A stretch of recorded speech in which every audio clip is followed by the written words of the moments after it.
Hey everyone, this is Heather again, and this is going to be a video on candlestick patterns and charting patterns.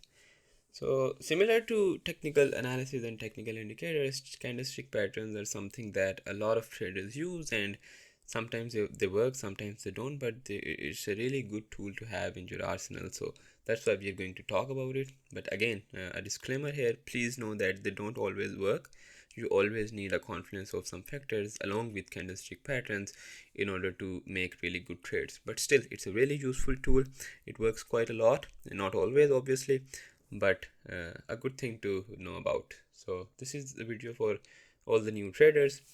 Before we start, I just want to go to this Investopedia website, and if you're new to trading, just search for candlestick patterns in the search bar here, and you are going to see that there are so many candlestick patterns here with detailed explanations. So this video is just a very short introduction to what candlestick patterns are and how they usually work. But if you're interested in learning more, then this is a really good resource, and I'd highly recommend that you visit it and you go through it in detail. So let's see. So candlestick patterns are patterns where instead of actually trying to compute technical indicators on top of candlestick chart, what you do is you just try to find patterns in the chart itself instead of doing any technical analysis. It's still a form of technical analysis, but the difference is you're not trying to do any computations separately. You are just trying to look for stuff in the candlestick chart. So let's see. Let's start with an arbitrary candlestick pattern. So let's see, we can see that if we see this, if you draw this trend line here, trend lines are always subjective, but sometimes they are clearly visible on the chart. If we draw this trend line and then we draw this trend line again, we can see, let's see actually this.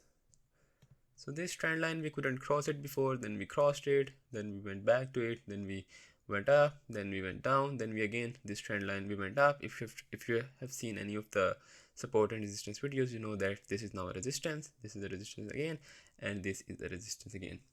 So if you look at this pattern closely, then you can see that we are forming a triangle, and since we previously had gone up, this is called a bullish triangle.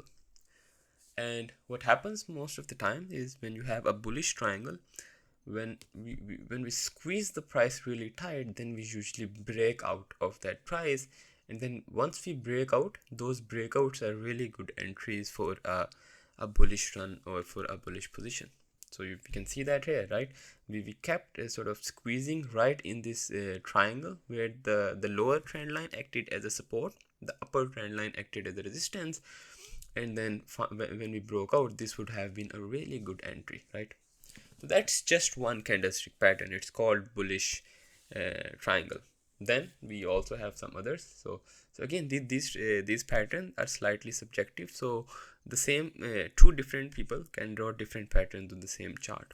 It's just a matter of your experience with these patterns and just knowing which ones work better and which ones don't. So let's see. We don't have the. Let's remove this. All right.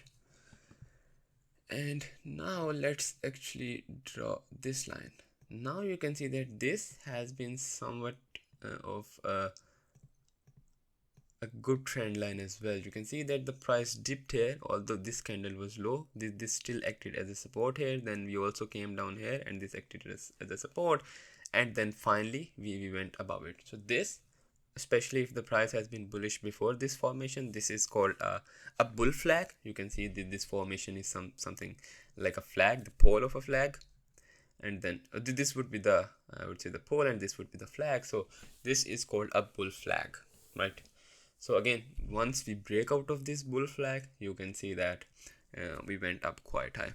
So these were just two random patterns that I had in my mind that I wanted to go through. So what usually happens with new traders, now this might be a small rant, is they just learn these patterns by heart, and then they just try to find these patterns on charts, and they just think that if they can find all these patterns, then they're going to be really successful. The problem with the more experienced people who are writing articles about these candlestick patterns and the ones that are completely new to trading is the more experienced people actually understand the intuition behind these patterns, but the beginners have no idea whether there is any intuition or whether these patterns actually make sense or not. Like, why can't it be the case that these lines are just random lines on the chart and I'm just selling snake oil to you? Why is it the case that these lines work? Like, if you're a new trader, you have to wonder that and you have to find out the reason for that. I'll explain a few reasons right now, and then if you are looking at other charting patterns or candlestick patterns, please always try to find a reason. That's very important because that builds your intuition in trading, and that's what makes you a better trader. So what happens is when we go up, let's see, we're going up from here. So I'm going to explain why this works. So when we're going up from here, let's see, we keep going up.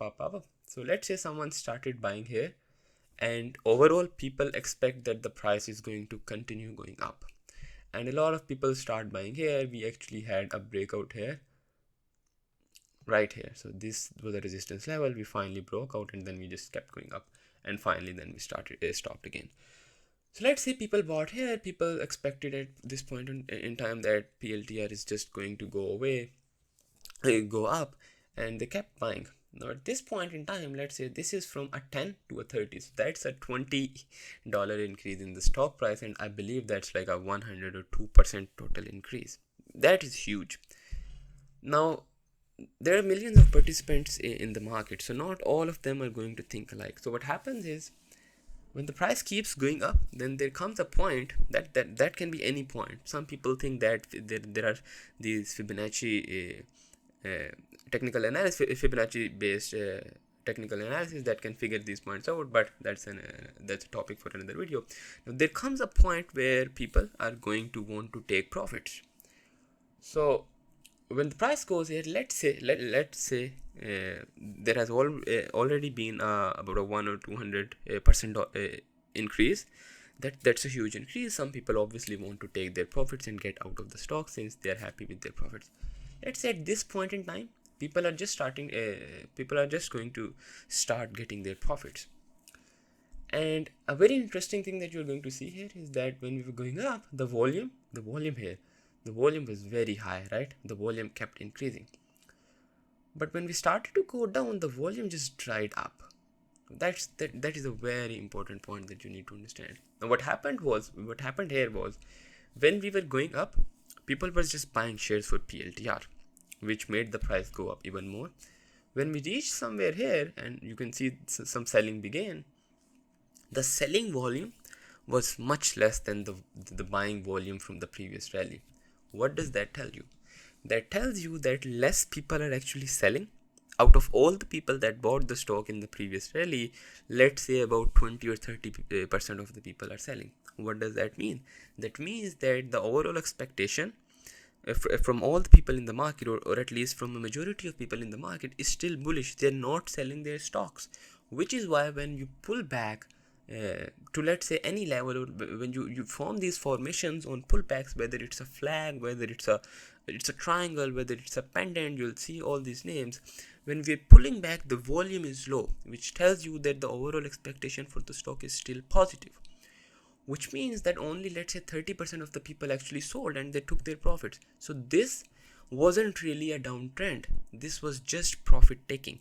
So you always need to look at the volume to see if there is actually a start of a downtrend after an uptrend, or if we actually are just taking profits.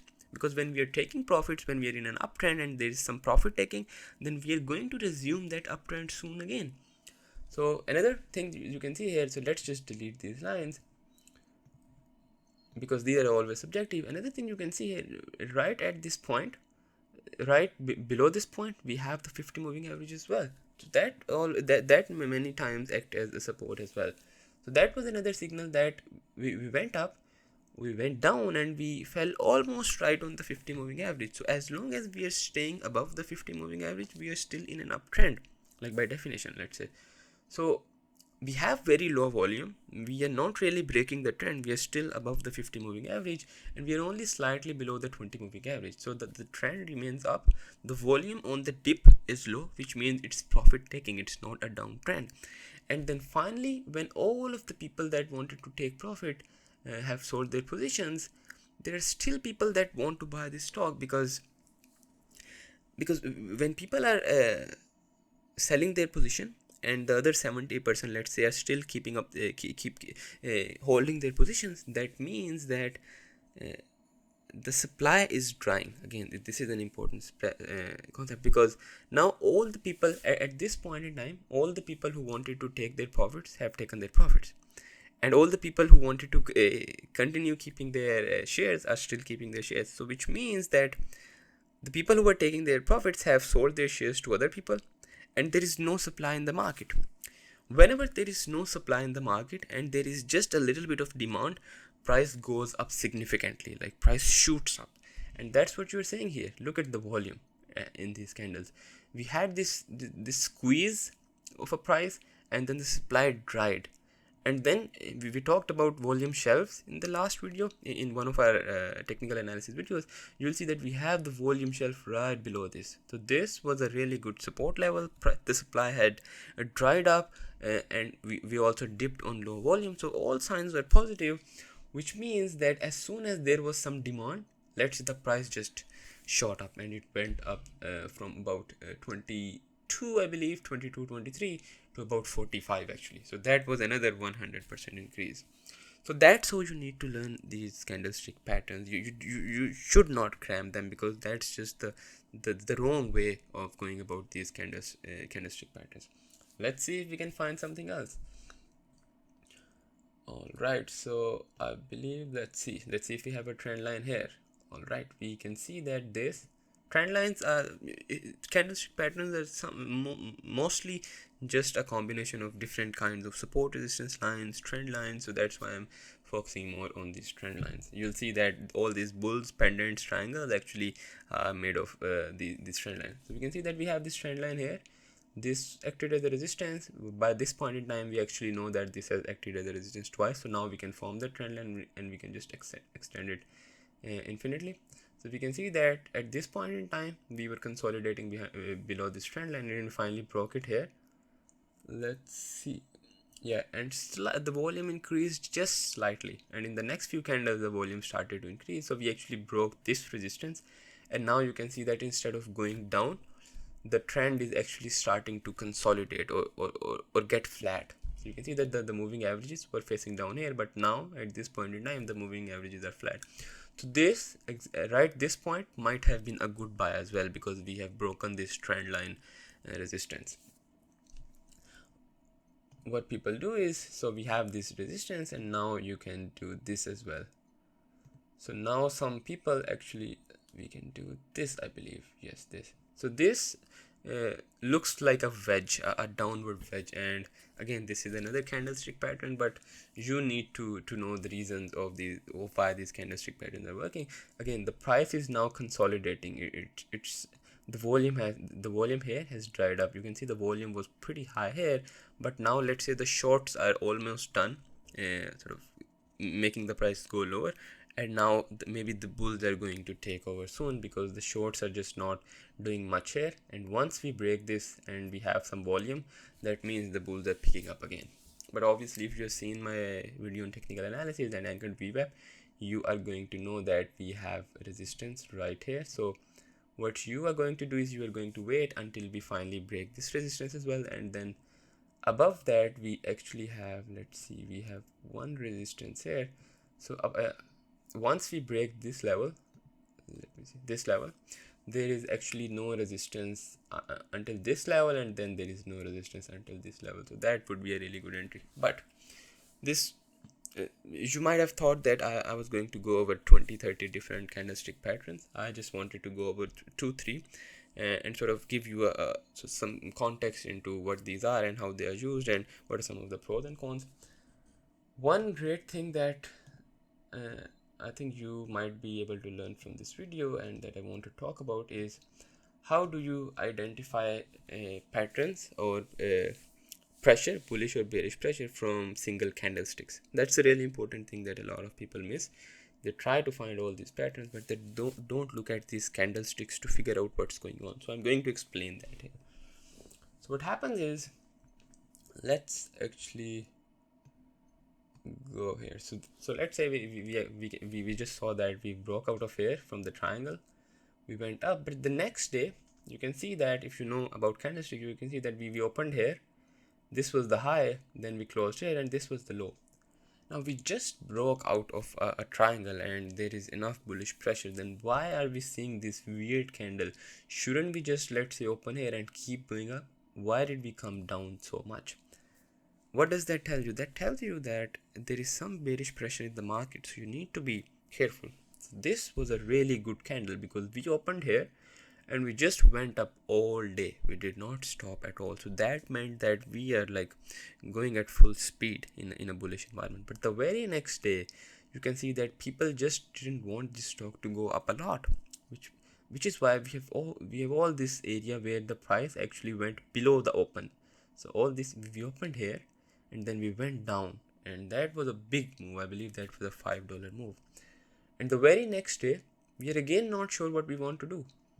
So this candle, this is called a doji, and this is a slight doji where you open at a point, you go up, you go down, and you just close at the same point. So that's the formation that you get. When you see this doji, it tells you that there is some indecision in the market. People, bulls and bears, are not able to figure out what they want to do, and no one is actually winning. When you see these types of doji, then you see that there is still enough bearish pressure. That tells you that the bulls have not really taken control, because if there was enough bullish pressure and if bulls were in charge, then you were going to see clean price action after the breakout. You don't want to see these weird candles after the breakout, because that tells you that there are bears in the market and they're not going away. They're really trying to push the price down. You can see here. So again, the next day we went up, but there was so much bearish pressure that we finally went down again. So we opened here, we went up here, but then the bears sent the price from about 45 down to just 40. So again, there was a $5 decrease and bears were just hammering down the price. Although we did go up, but these three candles sort of gave you an idea that something was fishy. It should have given you an idea that something was fishy. And if you had entered on this breakout somewhere around here, you should exit in one of these three candles, because things are not looking right. Now the very next day, you see a large red candle where finally we opened here, but we finally went down. So that would have probably been your exit as well. So that's how you want to look at each of these candles, and you want to see what's going on, who's taking over. It's all just a battle of bulls and bears. And once you start doing that, you might not need the technical analysis or anything, because you are looking at the candlestick patterns or the candlesticks and you're trying to see who's winning the battles. Whoever is winning the battles is going to sort of force the price to go in their own direction. Let's see some other examples. Let's see if we have something here. I think there is a cool thing here. So this one, yeah. So we can see that the price, let's say from here to here, the price from here, it keeps going down. Now you can see this candle, this candle, this candle, there is no bullish pressure. You open here, you go down, you open, you go down, you open, you go down. This is the first day where you open here, but you try to go up, but still there was so much bullish pressure that we closed at the very bottom of the day. Now at this candle, I just told you what this candle is. It's a doji. Again, there was some indecision on what to do. As soon as there was some indecision, again, we are trying to find confluence. We are always trying to find confluence. You can see that there is a volume shelf below this as well. So there is a doji where we know that there is some indecision. Where did that indecision come from? Probably because there is a volume shelf and buyers are trying to get in control. You can see that the price increased the very next day. But again, there was some bearish pressure, so the price decreased again. And then again, the next candle was a slight doji, but there was more bullish pressure. And then next, again, we couldn't decide where we want to go, so the price was choppy. So went up, down, stayed in the same range. Finally, there was this day where the price actually broke this volume shelf, and it went from about 23 to 20. Now that's a huge decrease, but by the end of the day, look at the close. So the price opened here, it went down $3, but by the end of the day, it came back up all the way from 20 to 23. What does that tell you? That tells you that although bears were in control at the start of the day, they made the price go down. Bulls finally got control over. They didn't want the price to go down below 20. which is why you'll sometimes see that these round numbers 20, 25, 30 act as support levels as well. So when the price reached 20, the bulls just said that no, we are not going to let you take the price lower, and they got in control. They started buying shares here, which is why you can see that the price went all the way back up. What does that tell you? That tells you that now there is some bullish pressure, so you need to be aware. You might want to buy soon. This is also called a hammer because the shape of this candlestick is something like a hammer. Then we also have inverted hammers. This actually seems like an inverted hammer, but again we want this line to be a very large line like this. So we start from here, and so whenever you see these hammers where the bullish pressure was larger, then that might be the reversal of a downtrend, at least in short term. And what do you see? You see that the next 4 to 5 days the price started from here. The price went up. Where did it stop? It stopped on the anchored V-wave resistance. So again, just a few things. Let's see if we can go over some. Tesla is something that people want. Let me actually go to GME. Maybe we'll find something there because everyone wants to know about GME. So this was interesting, I believe. So we are going up here. This again, too much, let's say, bearish pressure. But where are we stopping? We are stopping on the anchor VWAP. So this is acting as a support. Now these, let's say these two candles, these are indecision candles. You wouldn't enter here. Once the price, and let's say this was a resistance level because we went down from here. Now you can see that in about 5 or 6 days we actually crossed that level. So you would probably enter here. Then you can see if you entered here, then there was a very nice candle the next day. Then we went up like I believe $20 or $30. But we also went down, and how did we end? We ended with an indecision candle. We ended with a doji. And doji always, or not always, doji sometimes can act as a reversal signal. What did happen? What happened to the price in the next few days? You can see that it went down. The trend reversed. The trend was up, then we had an indecision candle, and then we went down. Where did we stop? We stopped obviously on a support level. So just a few things that I wanted to discuss. And now you can see that here, when a candle overshadows the previous candle, that's called an engulfing candle. When it stays within that candle, then it's called sometimes an inside bar. So just a few names I'm throwing out to get you started in candlestick patterns. So you can see that this green candle would be a really good candle. So if you see this somewhere, that means that the bullish pressure or the bullish price action today is much better than the bearish price action yesterday. So this is sometimes a signal of again a reversal. So you might want to go in here, but you can see that we didn't get a follow through. So again, you can see that these things don't always work. But I just wanted to sort of go over my thought process to sort of get you guys to go over the same thought process as well, because the mistake that everyone makes is that they just start cramming these patterns and they start trying to find them without understanding what's happening and who's winning the battle, how is the battle going on. So always think about these price action charts in terms of a battle going between bulls and bears, and you always want the bulls to win if you are bullish and bears to win if you're bearish. So that was my sort of an introduction to candlestick patterns and chart patterns. Please go to this Investopedia website to read more about these patterns, and please always try to understand why they are working the way they are working. That's it for this video. Thank you so much for watching this. I know this was a bit long, but this was a really important video, so please watch it till the end. Hopefully you did if you're listening to this message. Thank you again. I'll see you guys in the next video.